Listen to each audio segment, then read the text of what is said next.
How about the Fighting Matt McMahons? You know, coming out of Saturday, you and I discussed if they could find a way, if LSU could find a way to beat Kentucky, there's a really, really good chance that the Fighting Matt McMahons could finish the regular season in conference schedule, maybe go 4-1, 5-0, get above 500 in conference, could go to the tournament, maybe make a little bit of noise. Guys, a week ago today, we were talking about could this team make the NIT?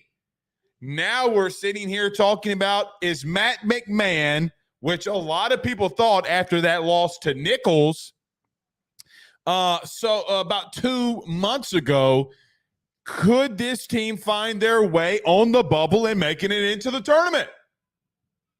How about the Fighting Matt McMahons?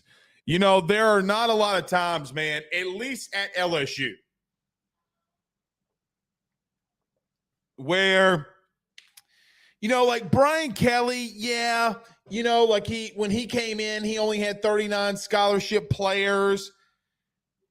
Yeah, maybe Brian Kelly has a little bit to say to this, but when Matt McMahon was hired, okay, he had nothing when he walked through that door. He walked in his locker room the day that Scott Woodward announced that he was going to be the next head coach. Nobody was there.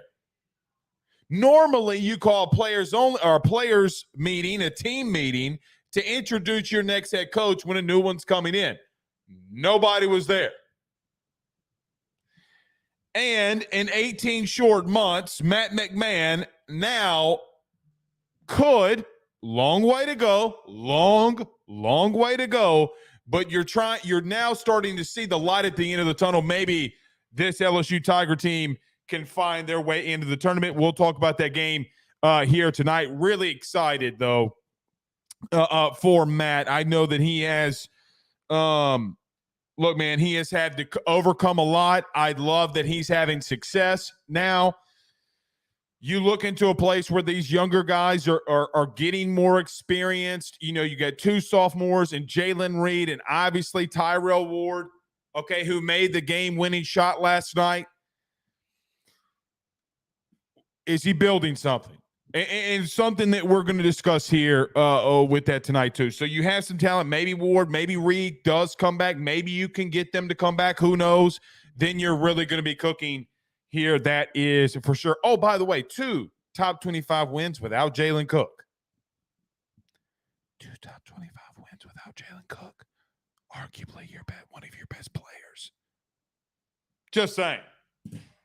Just saying. We will recap Tigers' win also on the diamond. Excuse me, as they take on Northern Illinois. Bats get going early.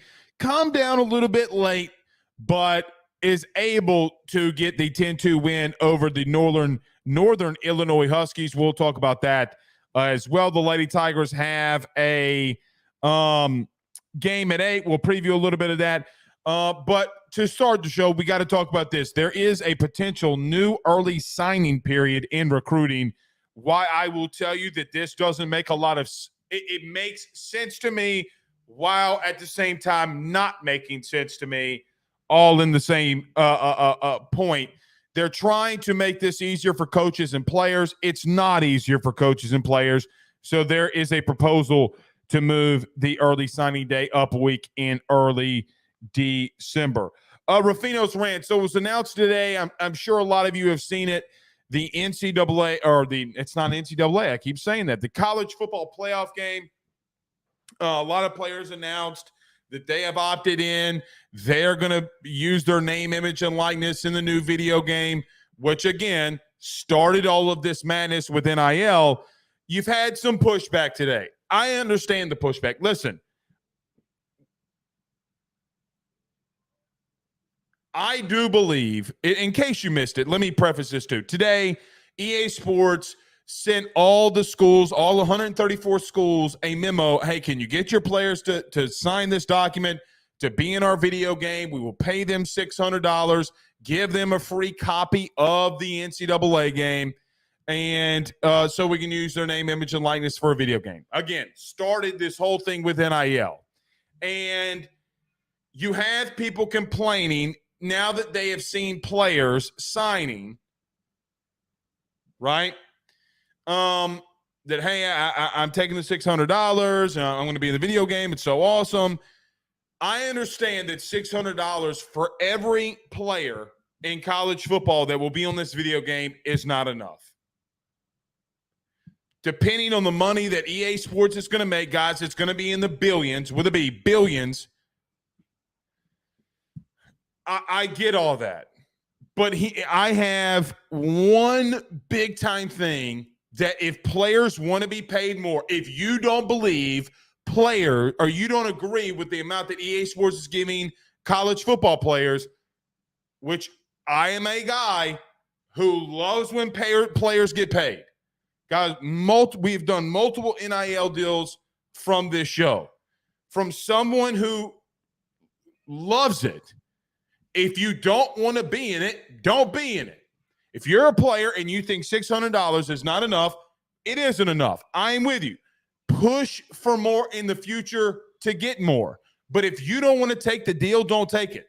If you are so hell-bent and determined about, well, the players aren't getting paid enough in something like this, don't buy the game. Don't play it. Don't buy the game and don't play it. That's the only thing I can tell you. Like, we got to see this as a win because EA Sports nationally is about to fork out close to $10 million in NIL funds.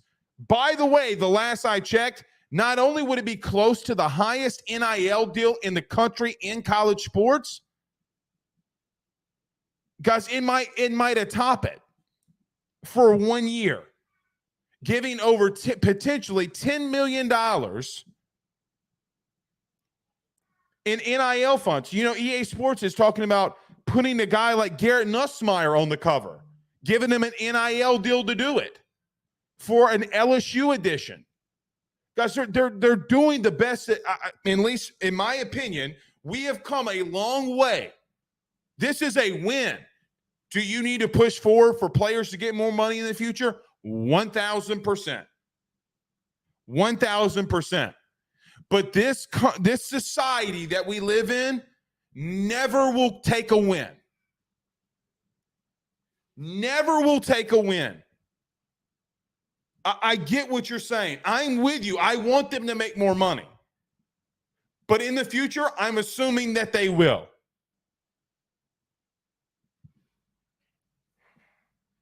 They're not going to give money to people when they don't know what's going to happen here too. EA Sports is kind of going out on a limb and doing this in college athletics. Now with the whole NIL portion of it. The reason they can do that with Madden, it's a collective bargaining agreement. There's so many things EA Sports can be sued over. Oh, the video game said I have dreads. I don't have dreads, so you don't do that in Madden because you're giving all your rights away. Now, I'm assuming EA Sports got in whatever the players signed. They covered their ass in all of this. I'm sure they did. I'm a guy that grew up on playing that video game. So, guys, it's literally all I asked for. I was such a college football fan, such a sports fan. All I asked for from my mom every year was one thing. One thing. I am not a person that asks for a lot of things personally. I'll go buy it myself. I don't need you to give me anything. But this is a win. Can we take it as a win? So I was going to talk about that out of the opening, but here we are. I couldn't even make it to the commercial break. I'm so fed up with college sports, athletics, and everybody trying to take a dump on everything.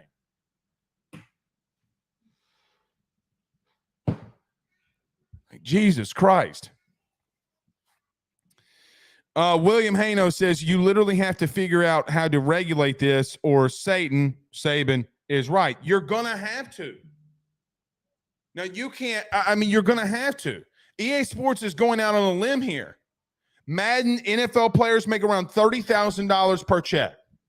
If you're in the video game, you make about $30,000. Well, you know what? EA Sports ain't got to worry about being sued for anything with them. They have an agreement with the players union and the NFL.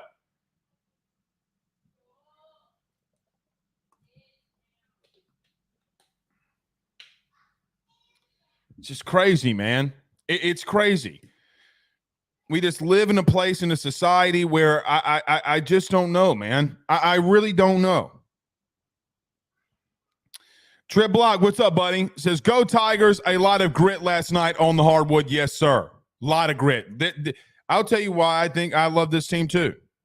I love this basketball team, Trip, mainly due to the fact that they're easy to root for. They're not lazy. They are not the most talented basketball team that we've ever had, clearly. Look, you've had a lot of tough teams, a lot of fun teams. But, man, this team plays so hard. They play for each other. Did y'all see the video of them with Matt McMahon in the locker room? You tell me that team's not bought in to whatever he's selling? Like, come on, man. Come on. I mean, look, we're watching something. This is what is beautiful about sports, man. What is beautiful about sports is your program, your team being down and in the dumps. Guys, let's just be honest. LSU basketball could not have been in a lower spot than the whole Will Wade saga. And last night, Matt McMahon beating Kentucky, and then even combined with the fact that you beat number 11 South Carolina, it makes you feel like, okay, we're back. We took a lot of lumps with the Will Wade stuff. We got the sanctions from the NCAA, which what is the NCAA, which is a whole different conversation. But last night's win for LSU over Kentucky from a men's basketball perspective get you to a place where you're like, all right, guys, I think we're back. Like maybe we're probably not going to win a national title. We'll probably have a couple of turn wins. Hell, we might even be so good one year we get hot in the tournament, go to a Final Four. Hell, no matter what. But you get back to the place where you're saying to yourself as an LSU fan, look, man, the buy-in is coming. Matt McMahon can do something here. Maybe you're starting to see a little bit too of what Scott Woodward saw in him. Look, again, I could go on a whole tangent about last night. Last night's win, I don't really even have to say anything in reference to what happened on the floor.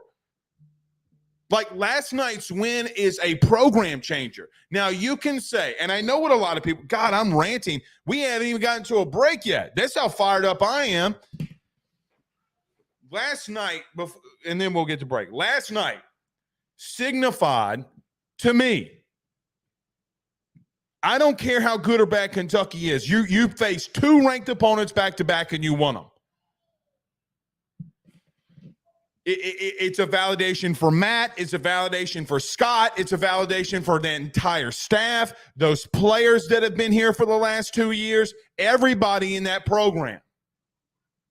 You cannot get as low as what LSU just faced with the Will Wade thing. You can't. It's not going to be any worse in men's basketball. It is not. You hit what probably the standard of the low is the low from an NCAA sanction standpoint, only for you to come back, only for you to hire a guy, year one, really sucked, year two, started off, you're losing the Nichols at home, then they keep you somewhat entertained because they're not winning a lot of these games against really good opponents.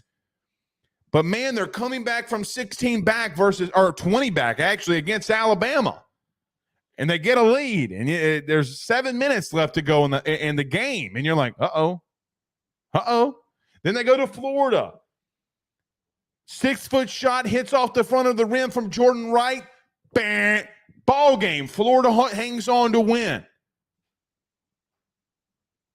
Then Saturday against South Carolina was your only hope. If you had any hope to turn your season around, it's got to start now. You clip the birds' wings in South Carolina, cockle-doodle-doo, to the Roosters in Columbia. You come back down and you got a damn, you thought it was a cougar, but it's a damn wildcat. You skin that sucker, meow, and you beat 2 back-to-back ranked opponents. It's a program changer. A loss last night, you're not even remotely close to feeling the way that you're feeling right now. Let's go. Call me a homer. Call me whatever you want. Call me whatever you want. I don't go on these tangents like this often. I really, really, really don't. Like it's got to be something special for me to just do what I just did in the opening 20 minutes of the show. That's how I feel about it. Got it off my chest. Pause. Danny Girl says, you nailed it, Blake. They are easy to root for. They have no quit. So how do we quit on them? No doubt, Danny. No doubt. Brandon Reese says, Kentucky fans were crying about the referees. Well, they can stick it where the sun doesn't shine. Those Kentucky fans can take that shitty-ass bourbon they got and stick it also where the sun doesn't shine. I don't care what they say. You mean to tell me Jordan Wright didn't get fouled going to the cup on the last seconds part of the game? What are you talking about, bro? I mean, for the win. And God, LSU Jesus came down from the rafters. White doves started flying because Tyrell Ward took flight, put back, bang, the doves started flying in. Brought a whole sack of crawfish because you're running out in the basin with crawfish, okay? LSU Jesus shined on Matt McMahon last night.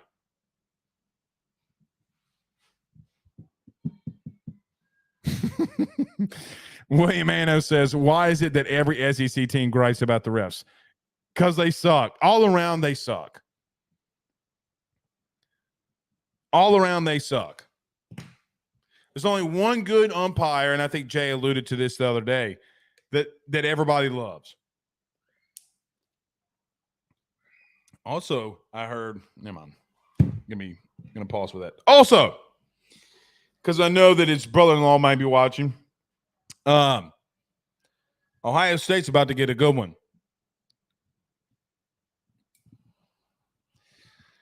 You'll see what the context that means in a couple of days. All right, let's get rolling. Everybody do us a favor by hitting the like and share to all those social media groups, share to all of those social media pages. You're watching us, listening to us on YouTube, like, subscribe, notification bell, wherever you listen to podcasts, rate, review, and subscribe. Let's talk a little bit about LSU basketball, what I see in the future very quickly. We got to break down the LSU baseball game. By the way, we got to talk some college football here too. Might need to do that in the top of the opening about this early signing period and how it affects everything moving forward in college football. So lots of LSU stuff to break down here tonight. Not a lot of time to do it. Let's talk about our good friends over at betonline.ag, our good friend Tyler Alexander over at LPT Realty. Man, I tell you all the time, if you guys are realtors, if you are a realtor inside the state of Louisiana, you're looking to make a move, make a change, call my man Tyler. Need your home sold? Call him. There's a reason he's on top of in every magazine. The hottest new real estate agent in the country. Guys, if you need your home sold, you got to call him. He's all over the place with a great jingle to boot. Let's pay these bills really quickly. We got lots to talk to. We do that next. BetOnline is the fastest and easiest way for you to wager on all of your favorite sports, contests, events with the first-to-market odds and lines. Find reviews for all the news for each league, including Major League Baseball, NFL, NBA, NHL, combat sports, college sports, esports, and even golf. BetOnline continues to be the top online resource for all of your sports information for live in-game betting, props, and futures. Head on over to BetOnline today and use your mobile device to join and make your first sports bet. Use our promo code BELIEVE50, that's BELIEVE50, BLEAV 50, to receive your 50% off welcome bonus on your first deposit. That's betonline.ag, betonline.ag. He will sell your house and find you a new. Well, Tyler's the man, he's here for you. If you want to buy or sell, well, it's not too late. Dial 955-0008. Just call 955-0008. Y'all call Tyler, he'll shoot you straight. We're back.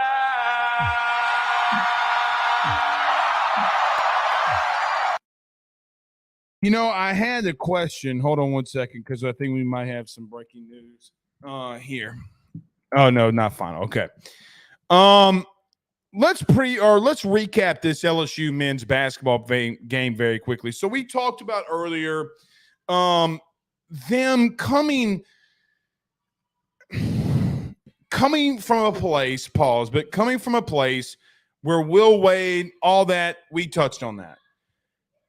What I do think about last night's win, you can't, I don't want to say you can't put into words. I try to do my best in the opening here, but look, you can't be from that, coming from that bad of a situation and not be excited and be energized about this men's basketball team because of what you've come from. That's why the energy is so high around it right now. Because, look, hey, Matt McMahon last night, without question, got that monkey off of his back. Got that monkey off of his back last night when it comes to getting Will Wade and the can't say that, pause. Getting the bad taste out of everybody's mouth, pause, in reference to how bad you were in a situation. So, you look at the game last night. God dog it. I am highly distracted because now, God damn it. Yeah, y'all see it? All right. Guys, give us a thumbs up in the chat if you can hear us. Do we have audio issues? No? All right. I saw it. Yeah, I saw it. Rewind. Last night's game for Matt McMahon got the monkey off of his back when it comes to all the Will Wade saga. But that's not what we need to talk about. We do need to get to the hardwood here and recap the game. Look, last night, we've talked a lot about Tyrell Ward, who had 17 big points last night. Also, Jordan Wright with a big 13.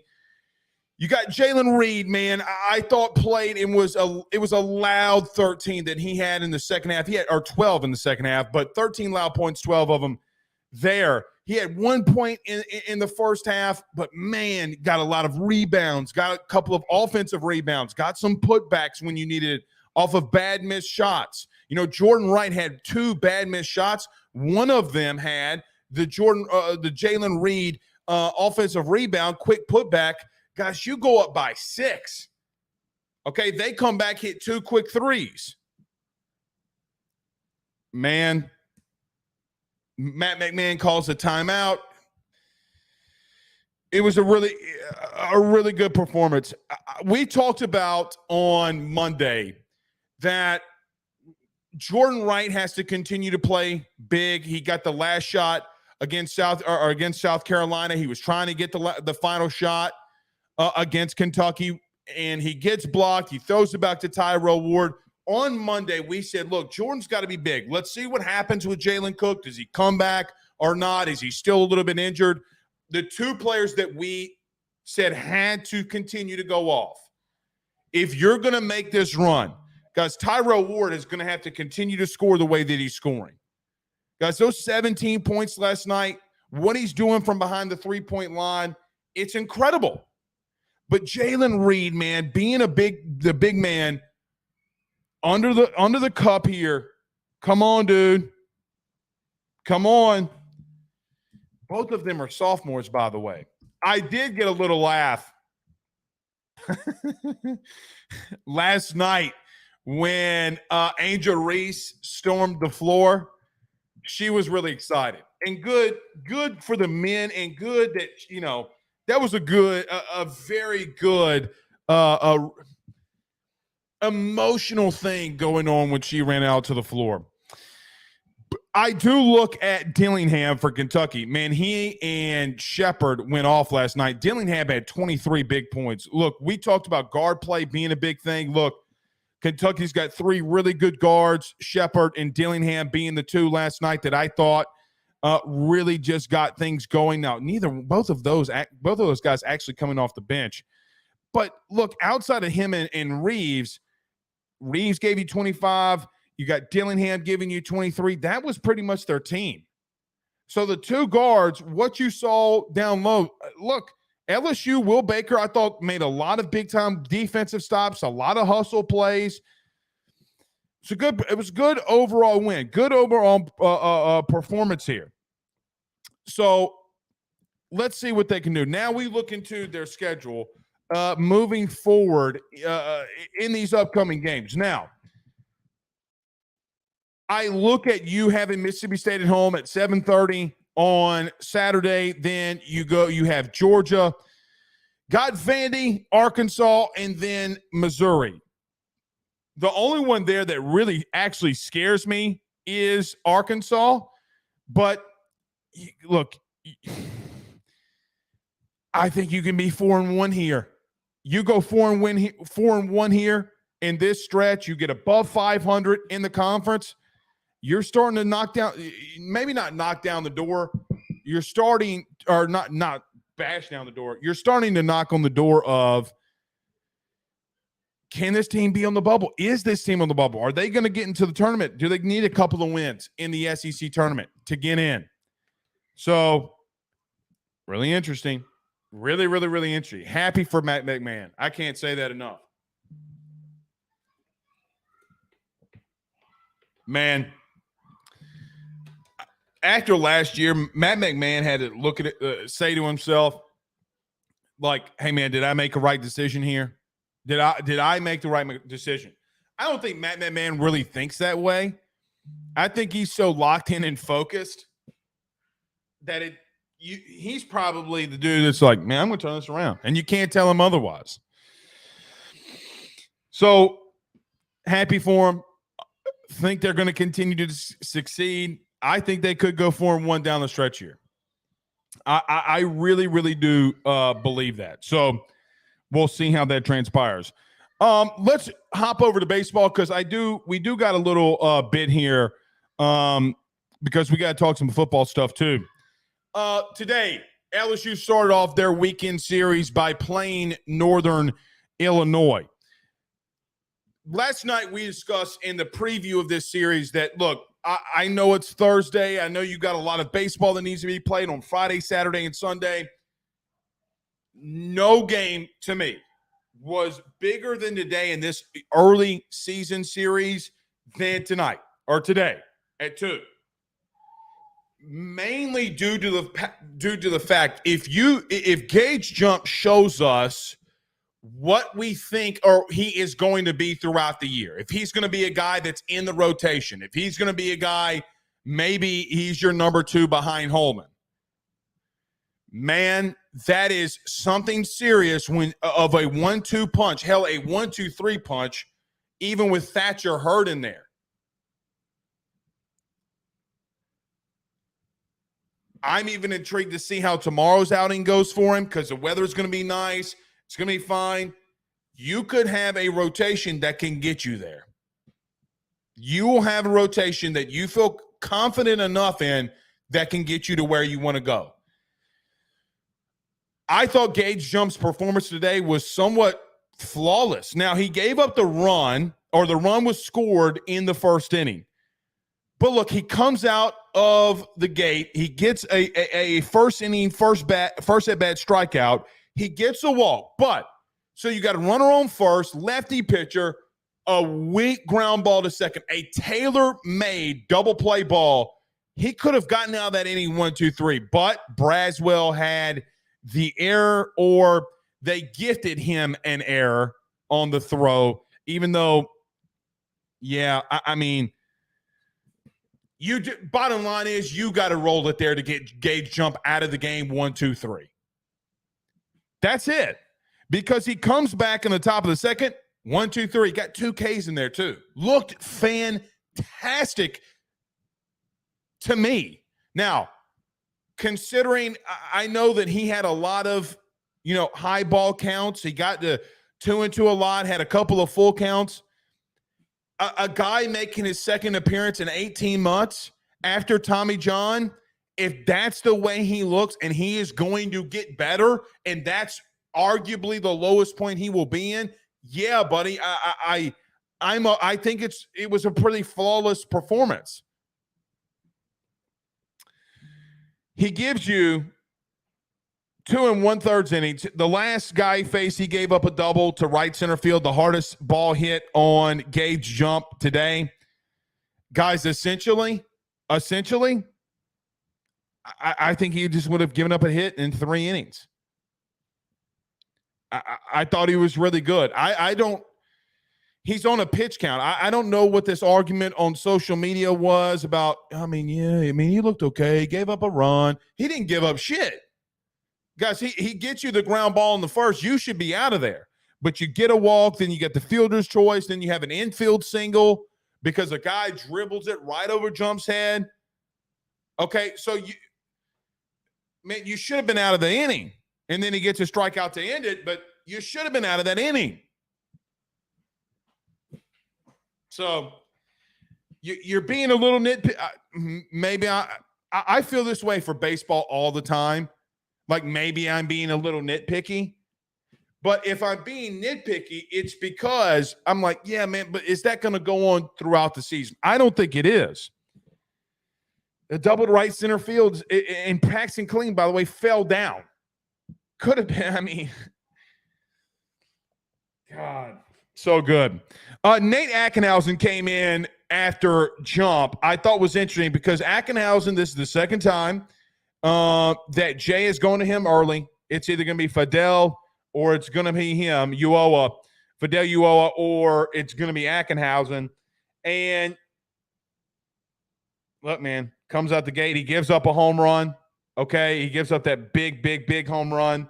Okay, when he first comes out.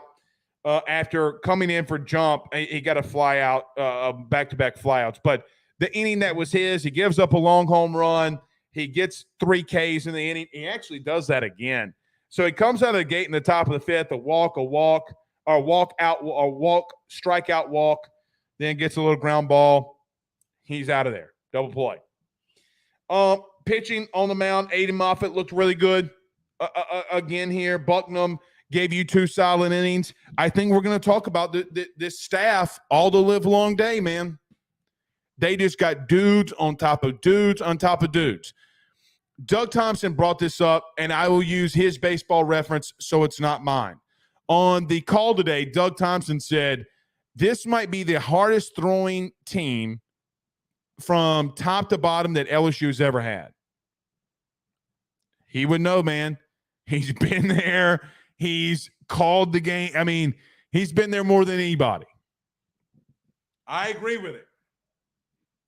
Aiden Moffett coming out today, guys, who the zone was so we were told in the beginning of the season, too, that the zone was going to expand. Jade even talked about that to some extent. Like, hey, man, they thought that the zone was really tight. Guys were not calling things that were really a strike because they were getting graded off of a metric. Man, they ain't expanding the zone versus shit because Aiden Moffett, quite honestly, so he comes into the top of the 7th. He gives up a walk.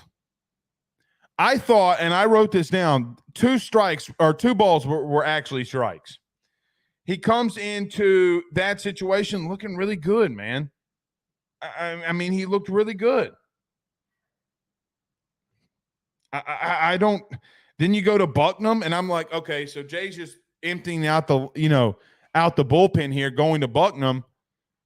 No, not really. I mean, Bucknam came in, got a strikeout, gave up a single, then back-to-back strikeouts, then gives a ground ball in the ninth, a K, and then a K and a flyout. Or a flyout and a K. And I'm just like, all right, well, it looks like Bucknam can play here. Bucknam can throw here on a Friday. We hadn't seen him yet, but it's like, oh, okay, well, that's just another arm we can go to. Man. Very impressive. Now, Chase Abear with a $4.99 super chat says, Blake, I see a lot of homers this year with this team. How about it? Braswell getting a homer and Tommy Tanks with a 413-foot bomb. Let's go to that. So as dominant as you were on the mound today, nothing beats what you did in the second inning. So Jones strikes out. You get a walk. You get a fly out from Fry. But then Michael Braswell. So Pearson had made his way. So he gets to second on a pass ball, gets to third on a pass ball. And I tweeted, boy, wouldn't it be nice to get Pearson home here? Because the score was 1-0 at that exact moment. On a 3-1 count, a fastball, Braswell takes one to the past the bleachers, tying his home run total from a year ago, by the way. He just tied his home run. Guys, we're in February, and Braswell just totaled every home run that he had from a year ago. Jay said this week about Braswell, goes, man, he's just got to be himself. I still got a lot of confidence in him, a ton of confidence in him. Braswell showed you that today. He gets it rolling with a 2-run bomb. He changes the score, gives you the lead. Milazzo walks.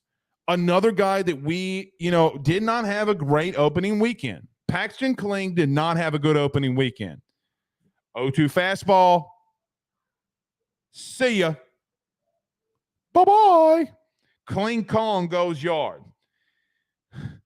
Then Brown gets a double in the right center field. At that point, I thought we were about to go crazy, but then Tommy White grounded out to third. You come up in the bottom of the third, a lot of the same stuff. Travinsky walk. Jones got a line drive single up the middle, and then Braswell gets you get a walk from Fry, then bases loaded. Braswell almost gets himself another home run, gets the sac fly at the warning track. I tell you, man, again, those balls in mid-March, late March, early April, and May, that ball is gone from Braswell. See ya. Bye-bye. Thank you that you left the yard. Won't see you again. No, you won't, honey. It's a nice red dress, but daddy's got to go. That's what that ball was going to do. So you have a grand slam from him. Now, competition's not what you're going to see in the SEC, and I get that. But I tell you, was a really good performance there. Josh Pearson. I listen to every single word that Jay Johnson says. Obviously, it's my job to come out here and talk about it. Today's game, you could almost to an extent, everything that Jay said on Wednesday in one game has come to fruition, and we're only in Thursday. Here's another part that he was asked about. He was asked about Stephen Milam. Okay, now stay with me. And his dominance. And Jay said, listen, the good thing here is that, man, yeah, we don't really have our starting lineup figured out, but we have so much talent that it's pushing everybody already earlier. Like, we're into form of like, hey, man, season's here. You better kick it into gear a little bit because we're not going to play around. Like, it's time to go. I think that you could make a little bit of a case of that with Pearson. He gets pulled late, doesn't see the field on Sunday or Monday. All right, well, they're gonna look. If Milam's going to hit, what you're going to do with Jake Brown? Pearson's struggling early. Didn't matter. Jay threw him right back out there at second. Bada bing, bada boom. 2 bombs. See you later. Josh Pearson. He will continue to be in the lineup now. That's what competition breeds. What I'm trying to say is the talent, all of the young talent that Jay Johnson's bringing in recruiting, it's the Saban effect. Hey, man, if you do not do what you need to do, we legitimately have another, in a football term type of deal, there's another 5-star sitting right here. You better get ready. Guys, I'm telling you, you hate the Saban reference, and I get it. That man, Nick Saban's on. I'm not going to say that yet. Let Jay get to 2. Little suckers, Nick Saban.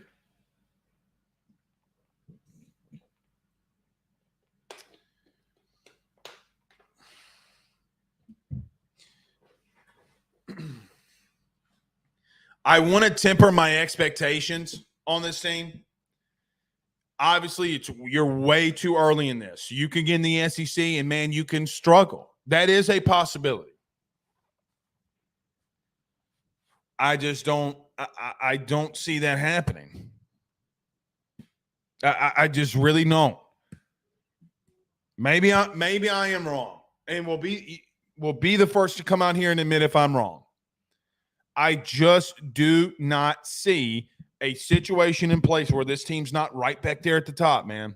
I know we're 5 games in. We're going to be 5 games in. I know. But you can tell when dudes are dudes and at-bats are at-bats. You saw it last year.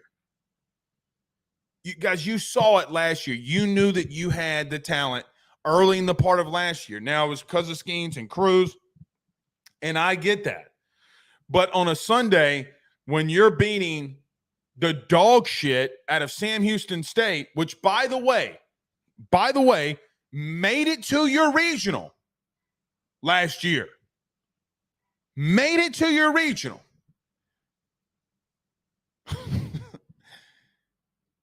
When Sam Houston State actually, guys, this year, believe it or not, quick side note, Tulane and Sam Houston, those teams that you beat in the regional last year, guys, they're really good. Tulane's hot right now. So is Sam Houston State. They are smashing the baseball in Sam Houston right now. The reason I say that, too, is how special is that run for this team last year? If, like, Sam Houston and Tulane are the 2 group of 5 teams and they were in your regional last year. Anyway, I don't think State's got it. I don't think Ole Miss has it. I'm really still intrigued to see what Arkansas has. Now, look, Arkansas plays Oregon State tomorrow. Hagen Smith is probably going to go there, and it's going to be a juggernaut matchup between Oregon State and Arkansas tomorrow. So I'm going to keep my eyes peeled for that one later in the day. This team's going to be good, man. I feel really good about it. I would be remiss.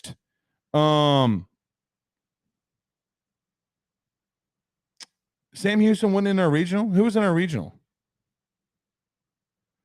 Pause up. It wasn't Sam Houston, Tulane, Oregon State, and us? Maybe I'm wrong. I thought Sam Houston was in our regional. Pause up going to correct me, though. Maybe I'm wrong. Did I just ran on something that was wrong? Wouldn't be the first time.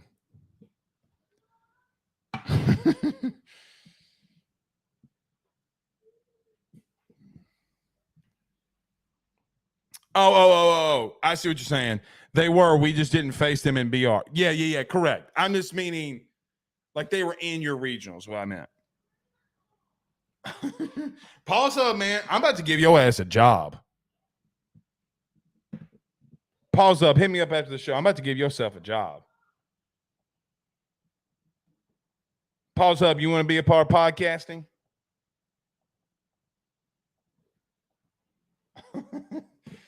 I'm serious. All right. See what you do tomorrow, man. Can I tell y'all something, too, about Stony Brook? Anybody else want a little bit of revenge here? Am I the only petty one? Maybe I'm the only petty one. Who knows? Thumbs up in the chat if you want a little bit of payback on Stony Brook. Like, hey man, we know you all beat us in a regional or super regional. When is super regional? Yeah, that year. We're still LSU. Anybody else want some revenge? I do. I know they're a little old Stony Brook. Little old Stony Brook. Okay, let me do this. Let me get to a quick break. College football's future continues to go in the wrong direction. I need to talk about that. Early signing day for recruiting is going to change. We do need to discuss it. All right. Let me pay the bills around this thing. Stay with us. Don't go anywhere. Guys, you might know my good friend Carol Falls and all the great service that he provides over at State Farm. He is your good neighbor after all. But did you know State Farm has surprisingly great rates as well? Along with the great neighbor service, State Farm agent Carol Falls has surprisingly great rates for everyone inside the state of Louisiana. So call him today at 985-395-4300, 985-395-4300 for all of those surprisingly great rates on auto, home, and life insurance needs. Like a good neighbor, State Farm is there, and individual premiums will vary by customer. All applicants subject to the State Farm underwriting requirements. By the Drake Williams Law Firm, drakewilliamslawfirm.com. Whether you've been injured in an accident, you're preparing for a future with your estate planning, you're getting ready to close in on a real estate deal, or you're about to welcome a new addition through adoption into your family, or you're facing criminal charges, you need very experienced attorneys, and that is what the Drake Williams Law Firm will be able to do for you in navigating the legal system. The door to their cozy office in historic downtown Ponchatoula has been open since 1981. They have helped thousands and thousands of Louisiana families and individuals win cases, close on real estate deals, and regain that peace of mind. Their lawyers over at the Drake Williams Law Firm, Ernie Drake III, Ryan J. Williams, and Summer Vignair, are very determined, compassionate, and dedicated to their craft. It's the Drake Williams Law Firm, drakewilliamslawfirm.com. Give them a call today at 985-386-7600. Tell them your good friend Blake Ruffino at AYS sent you on by. Guys, let me tell you about our good friends over at Avid Inspection Specialist. Are you planning on purchasing a home or business? Then you need it inspected. AIS has you covered. Before you make that purchase, get it inspected and find the issues before you sign on that dotted line and before they become your problem. AIS also has you covered if you just recently purchased a home with their 11th month new home warranty inspections. Before the builder says it's your problem and that new home warranty expires, get it inspected and let the builder pay for it. Do you need mold inspections, asbestos inspections, lead inspections, drone inspections? They do it all. Give them a call today at 225-717-5591. That's 225-717-5591, or go over to the website, avidspecialist.com. That's avidspecialist.com, where peace of mind happens. LHI number 11331.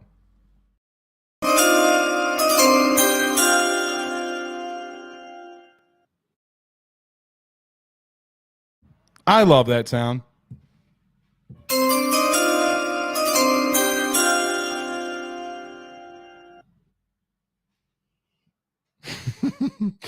Something I think Jane Daniels is going to hear her early in the draft. Paul Sub says the 2019 regional, we shellacked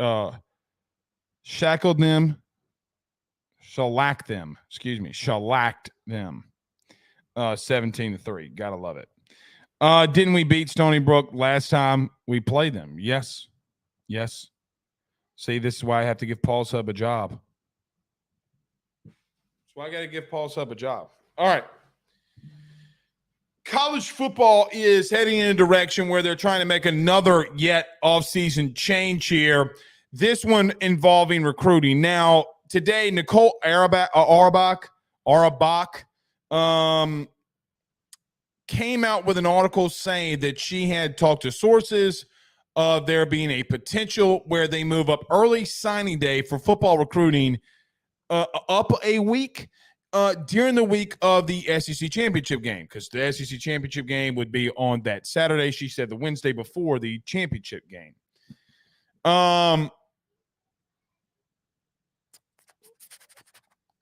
I don't know how I really feel about that, to be honest. Now, the article did say that they would be going or potentially looking into a summer signing day, like a June 1st signing day. I don't know if I necessarily hate that, but then it would be a longer process to move in, and I don't know how much I like that June 1st. Maybe May, maybe late April. Could we do like what are we doing in late April? I don't know. What do I know? But it feels odd to me that you wouldn't want to move it up, as if college head coaches and college coaches in general don't have enough going on during the season. You want to move it up, and you could think about this. LSU could play in the national champ, or they could be playing in the SEC championship game, and there be a situation where the Wednesday before the SEC championship game in Atlanta, Brian Kelly and his staff has to completely get everything done on a Wednesday before having to go play what could give them a first-round bye in the new expanded playoff. Not only to win your conference, but to get a first-round bye. Like, that's a big deal. Now, it doesn't affect maybe a lot of other people, teams that maybe don't ever really get there. Like, it might be okay for Mississippi State to sneak one out and grab a recruit through NIL that they're not supposed to do. We continue to make changes in this sport that do not make a lot of sense to me. You have 2.5 weeks from the end of championship games to the first playoff game and bowl games, the other bowl games that will start. Why couldn't you do it in those 2 weeks? Why couldn't you do it in those 2 weeks that after the regular season and championship bowls are done, move it back? Now, I know you start getting to around Christmas time and things like that, but the game is played on the 4th. You get 2 weeks in there before the first playoff game starts. I just don't know who these decision makers are. Like, who is making these decisions? I would ask Brian Kelly what he thinks about that. Now, it's before the portal window opens and all of that stuff. Gus, that's not going to mean that. They ain't going to mean a whole hell of a lot. Oh, we're going to do it before the portal opens. What is that? Like, I don't get why that is a massive factor. I know for roster management and for depth and knowing what you need and all that kind of stuff, whatever. Like, whatever. Pushing it back, I would want it back more from the portal. So I know, hey, man, okay, I got 2 weeks. Do we want to go with a high school guy? Do we want to go with somebody out of the portal to fill a need that we have? I don't know who these people are and making all of these boneheaded decisions.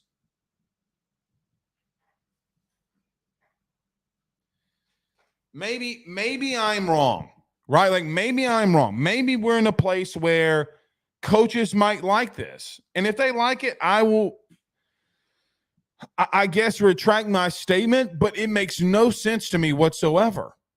None.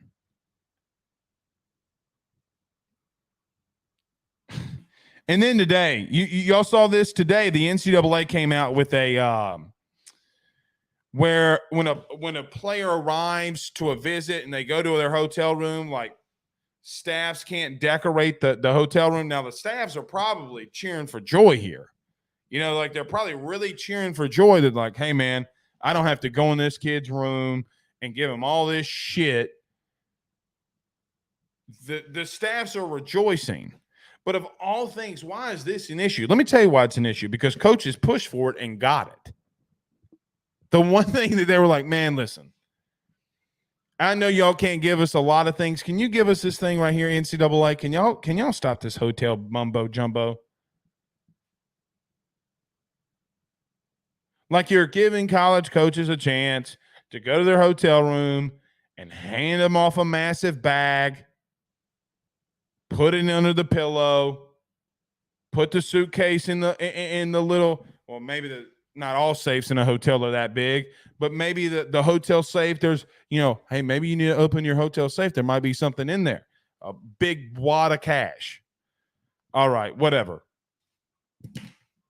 You stopped it.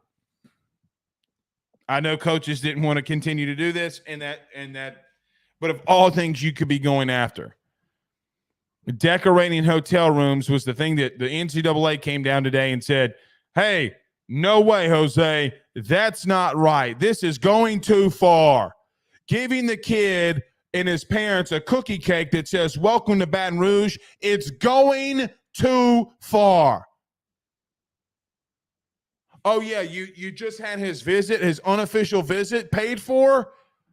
Oh, okay. No, don't give him the cookie cake. My God, dude. My God.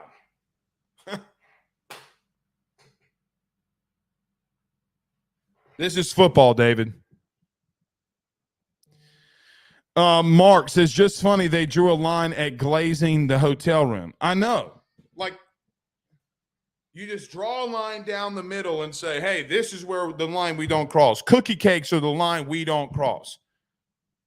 I mean, okay, man. Dude, here's the truth about college football that deep down nobody wants to have. Okay. But you and I love it and nothing's going to change it. You can say I'm doom and gloom all day. Let's call it what it is. Richer, older men that are running the sport are filling their pockets with getting filthy rich off of all of this. Do you mean to tell me that ESPN going to these commissioners and ADs and coaches and saying, hey, man, I need you to push this.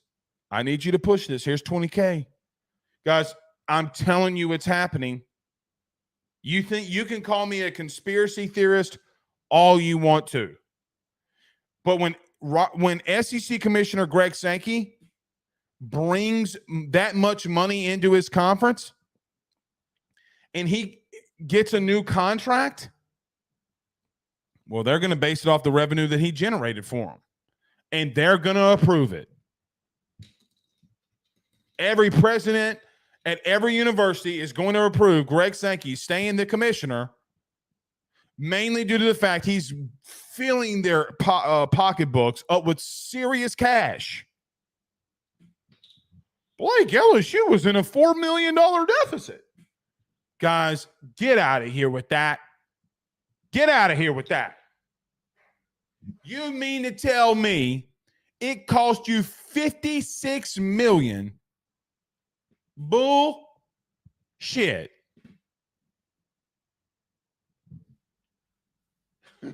Bullshit. You ain't gonna fool me. And then $100 million football generated alone. Guys, when they say net profit, $100 million. Get out of here with that, bro. Oh, no, that's the gross. It ain't no gross. Guys, you could make ticket sales alone. 100,000 times 100 times 8. That's how much they make on tickets a season alone. Get out of here with that.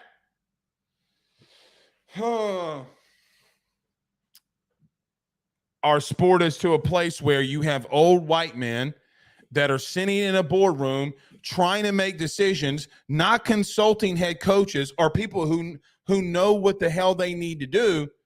And you're letting the wild, wild west continue to go on. You can say all the live long day that NIL and the transfer portal makes college football the wild, wild west. No, you know what makes the wild, wild west the wild, wild west? everything that the coaches and conferences are getting away with too. Nobody just wants to admit it. Nobody wants to admit that you're in a place where you have dudes that are all in this for money. We haven't even gotten to a 12-team playoff. No team has played in a 12-team playoff already, and they're already trying to expand it. Guys, make it make sense. They don't even care if you realize what they're doing or not. In the beginning, at least they tried to hide it somewhat. Now they're not hiding anything. It's like never mind. I was going to make a very, very bad joke. But it's like but really and truthfully, it's like a cartel. Hey, we might stay on the street corner in the beginning, but now we're paying everybody off, making so much money. We can do it out in the open public. It doesn't matter. Remember the American Gangster scene with Frank Lucas shooting old dude in the head in the street? You know why that happens? Because everybody's being paid off and nobody's going to say a word because everybody's making money.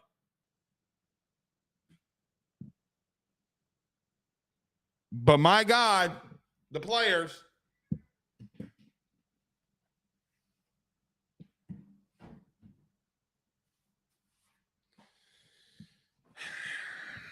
Hell of a week. Hell of a week. We'll see you tomorrow. Peace.